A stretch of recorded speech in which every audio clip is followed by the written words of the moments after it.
In today's video, we're going to be taking a look at these upcoming storms. We do have quite a bit of severe weather activity, major storms rolling across the nation, and then we also need to talk about that big-time Arctic blast and a potential end to that in sight as we approach the beginning of June. So we're going to be talking about all of these topics throughout the video, but I do want to tell you guys a little bit about my business trilogy maps real quickly, and then we'll roll into things. So we do have that 50% off spring sale that is going on. They are some of the best maps that most people have ever seen. That's most of the feedback that we've gotten. So we've gotten awesome feedback from our customers. I highly recommend at least checking it out in the pinned comment and description down below. You can also use the discount code DIRECT to get an extra 33% off on top of the 50%. I don't even know what I'm doing. Am I even good at running a business? Because that seems like too much of a discount, but I'm still doing it anyway because I'm absolutely crazy. So go ahead and check it out today. Again, description and pinned comment down below. Well, let's just dive right into it. And as you can see, we're looking at today on Mother's Day. I haven't rewatched the video, but I keep feeling like a couple of videos ago, I told you guys that Monday was Mother's Day. I think I got the days mixed up a little bit there. So I hope I didn't lead anybody astray. We definitely have a Mother's Day here on Sunday the 14th, not Monday the 15th. So I may or may not have said that. I keep feeling like I did for some reason, but if I did, I apologize. As you can see, across the middle of the nation, we actually do have quite a bit of storms here happening. We have a warm front here up above, some cold front activity down below. And in general, this is just going to lead towards a whole lot of wonky, wacky weather happening around the nation. We can also see there is some remnants of some storms happening here in the southeast, potentially thunderstorms and showery activity happening down there. And then throughout the four corner states and portions of the southwest and the northwest in general, here we are seeing quite a bit of precipitation. Notice there is blue happening here in the Rockies, meaning that some of our snowfall that we're going to see on the total snowfall is happening within the next 24 to 48 hours. So we're going to be watching for that. By the time we're reaching Monday, we still see the blues there over the Rockies. So definitely still snowfall happening by the time we're reaching Monday. Time frame, more storminess in general through the northwest. And still we're seeing kind of this rising motion through the south central and southeast. And this is likely going to bring some scattered and isolated thunderstorms around.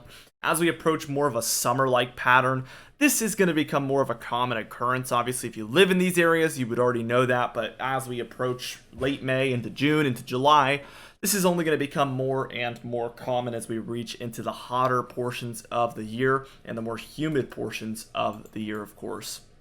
Now, as we reach Tuesday the 16th here, a couple of things happening. We do see this pocket of storminess in general happening from Texas, Louisiana, Arkansas, Oklahoma, Missouri, and take all of those regions eastward here. We are seeing that storminess all the way towards the east coast there in the southeast. Not only that is happening there, which is likely thunderstorms, but we also have a massive ridge still in the west, and this is leading towards a trough diving in for the east here. So we are seeing this really work its way in towards the south here in the east. And at the same exact time, we are seeing this lift in the pattern here out west, this kind of positive P&A pattern that I've told you guys about so much here. This is really the cause for that cold in the east, as everything in general works its way from west to east mostly. So imagine it like a river. We call west upstream and east downstream. Do you think that what happens downstream affects what happens upstream, or do you think what happens upstream affects what happens downstream? Not a trick question or anything. It should be pretty simple. I think most people are getting the idea here. Out west is going to affect what happens in the east, not vice versa. There is obviously some things in the east that affect the west, but more so the west affects the east by far. Anyway, Wednesday. Now I'm all messed up. Wednesday here, the 17th, we can see more storms moving into the west. So we see this next kind of broad storm system. There's a couple of lower areas, kind of weaker areas of low pressure happening there. Also the southeast and deeper south still dealing with some of these scattered and isolated thunderstorms around. So this is again going to be pretty common this time of year and later.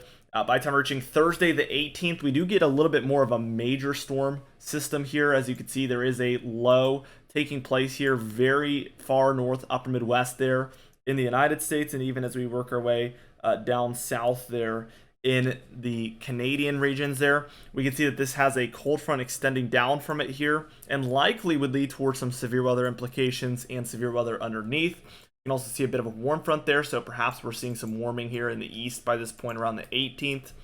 This is all before we get this kind of combination here. We see this pocket of more nor'easter type activity meeting up with more of this. And what's going to happen is this is going to move here, and this is going to move here, and it's all going to combine offshore of New England. As an overall more major storm, it's still weaker in general, but it's more strong than what we were seeing just moments ago. So 1,005 millibars. Here we see something like this as far as where those storms can be expected to occur. We do still get kind of the colder weather moving in. In general, we're still seeing something like this, but less and less of that potent cold than anticipated. We have some storms around for some areas here in the east, but it's mostly out west here where we're seeing this activity continue. But notice no blue by this point, the 24th of May. So potentially really slowing down by that point on the snowfall, especially as the jet stream is doing something a little bit more like this. This is going to hinder the ability for snowfall to occur out west. And then in the east, obviously, even with the cold air, we're not going to see snow in late May. So this is really slowing us down from winter full blown into more of an early summer type pattern. So this is going to be very interesting to track with you guys here. The total precipitation does look a little bit more laid back, I would say, than what we've been seeing. We see things on the downtrend here for the south central, although still seeing probably above average precipitation for all of these areas. It's just slowing down a bit. The southeast is probably the most active area here in the entire nation. As we do get that nor'easter later on, we see those persistent thunderstorms and showers happening throughout the next 10 days. So that plus that nor'easter is going to lead towards quite a bit of potential precipitation in these areas that we need to watch for. And still out west, it's pretty quiet. We do see things on the uptrend, actually. So we're going to be talking about that over the coming days. Potentially more precipitation out west trending in over time. Now, let's go ahead and take a look here at the total snowfall. And as you can see, we do expect some flakes to fly potentially here in New England. Also for the upper Midwest, there's a couple of spots here potentially seeing some snowfall, but it's mostly the Rockies that are still hanging on to winter for dear life here at this point, and also the Sierra Nevadas, where only the highest peaks, as you can see, of these mountains, the tallest mountains in the United States, are seeing potentially 10 to 15 inches of snowfall maximum over the next 10 days, which is a far decrease from what we've been seeing over the past few weeks. So this is a significant step towards the summertime. Obviously, as we reach into June, this is expected. So we're in late May heading towards June at this point, and this is going to be more and more of what we're seeing until we don't see anything anymore for a few months. So we are getting very close to that now.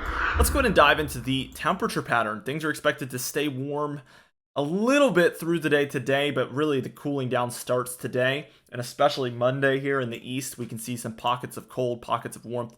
But the overall pattern, again, upstream, as we talked about earlier, is a positive PNA, which is going to just constantly have a greater chance of seeing cold here in the central and east, as long as that is a thing. So that doesn't guarantee that it'll always be the case, but as you can see, we get a pretty potent Arctic blast along the northeast here, kind of Wednesday, Thursday time frame. Friday, Saturday, we're also seeing this type of cooler weather in the eastern United States in general. Over the weekend and even into that early week after that, we do see the cold. But look at this. The warmth is trying hard to make a comeback here in the east.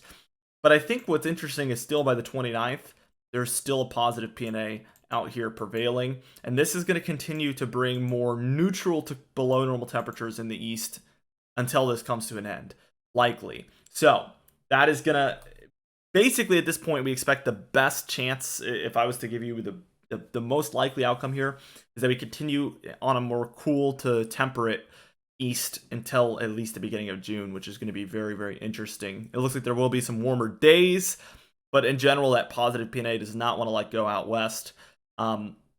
Very interesting stuff. Now, again, be sure to check out the trilogy maps in the description and pinned comment down below.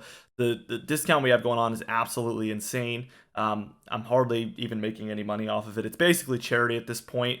It's a very high discount. It's 50% off and then 33% off on top of the 50%. I mean, it's just insane.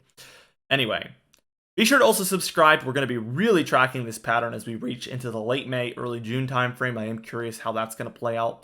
So be sure to subscribe. You can even hit the bell icon for daily notifications when we upload so you never miss one. Also, be sure to like the video if you did enjoy it. Leave a comment down below, and I will see you guys in the next video.